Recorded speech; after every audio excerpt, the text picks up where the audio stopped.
sumber bunyi adalah benda yang bergetar. Ya. Jadi kalau ada yang bergetar tentu berbunyi. Oke. Sifat-sifat bunyi yang pertama ada dia yang namanya merambat melalui medium ya. Yang pertama merambat apa tadi? Melalui melalui medium. Merambat melalui medium. Ya. Yang kedua, sifat bunyi apa lagi? Dapat dipantulkan. Ya. Dapat dipantulkan. Ya. Kemudian yang ketiga, dapat diserap, ya. Dapat diserap, ya. Kemudian yang keempat, ini adalah sifat-sifat bunyi ya. Kemudian yang keempat, dapat dibiaskan, ya. Dapat dibiaskan. Kemudian yang kelima, tinggi rendahnya bunyi, ya. Jadi di sini tinggi rendahnya bunyi.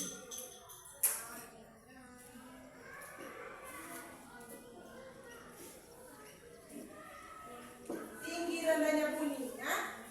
Apa tadi pengertian bunyi? Coba sama-sama kita ulas kembali. Bunyi adalah getaran yang merambat melalui suatu medium. Kemudian ini adalah sifat-sifat bunyi. Yang pertama merambat melalui medium. Yang kedua dapat dipantulkan. Ketiga dapat diserap. Keempat dapat dibiaskan. Lima tinggi rendahnya bunyi. Itu ya, tinggi rendahnya bunyi ditentukan oleh frekuensi getarannya. Semakin kencang getarannya bunyinya semakin kuat. Oke. Penerapan, kemudian yang selanjutnya penerapan sifat bunyi dalam kehidupan sehari-hari. Yang pertama, menggunakan pantulan bunyi untuk melihat organ dalam tubuh. Oke, yang kedua, menggunakan pantulan gelombang bunyi untuk mendeteksi objek. Ya. Yang ketiga, kemudian mengenai musik ya.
bunyi yang bagaimana dia hasilkan.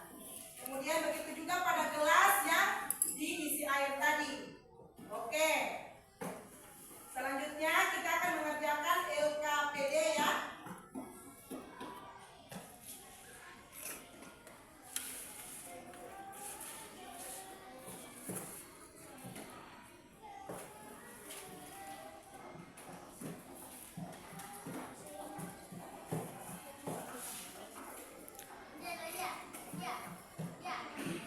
Ya, tugasnya di sini ya. Untuk lembar kerjanya, untuk pekerjaannya di sini. Ini Ibu akan membagikan LKPD yang akan kalian kerjakan ya. Di sini ada kalian menuliskan ada 5 sumber bunyi. Sumber bunyi dari mana saja ya? Yang ada di lingkungan sehari kita ya. Ada 5. Ya, dibagikan LKPD-nya ya.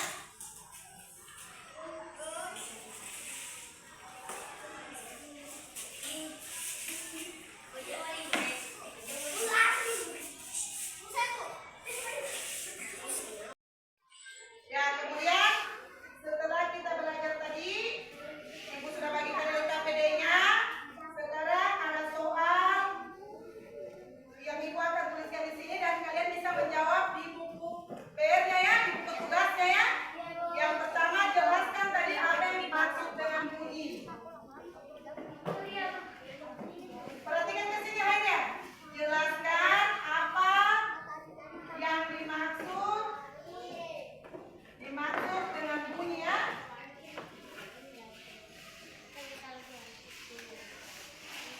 Ada 4 soalnya ya. Kedua, sebutkan 5 sumber bunyi yang Anda ketahui. 5 sumber bunyi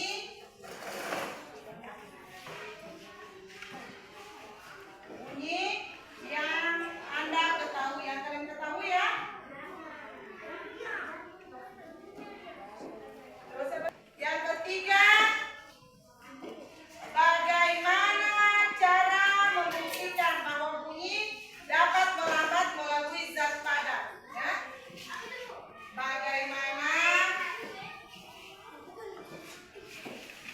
ya, yang ketiga bagaimana cara membuktikan.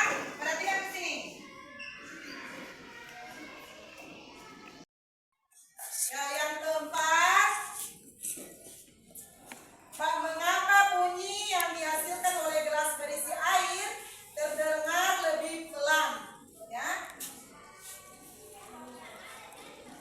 Jadi yang tadi ya, mengapa gelas bunyi yang dihasilkan oleh gelas yang berisi air lebih pelan ya. Jadi di situ yang pertama tadi jelaskan apa yang dimaksud dengan bunyi yang sudah Ibu jelaskan tadi. Yang kedua, sebutkan 5 sumber bunyi yang kalian ketahui. Keempat, bagaimana cara membuktikan bahwa bunyi dapat merambat melalui zat padat. Kelima, mengapa bunyi yang dihasilkan oleh gelas yang berisi air terdengar lebih pelan. Kelima, berikan kesimpulan ya. Berikan kesimpulan dari percobaan tadi ya.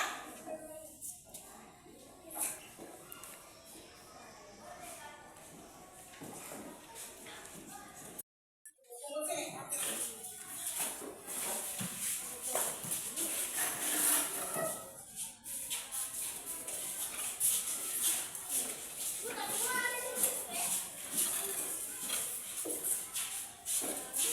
Oke, silakan kembali ke kursinya masing-masing.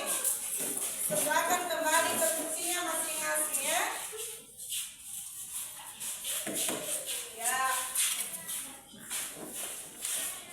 Silakan kembali ke kursinya masing-masing.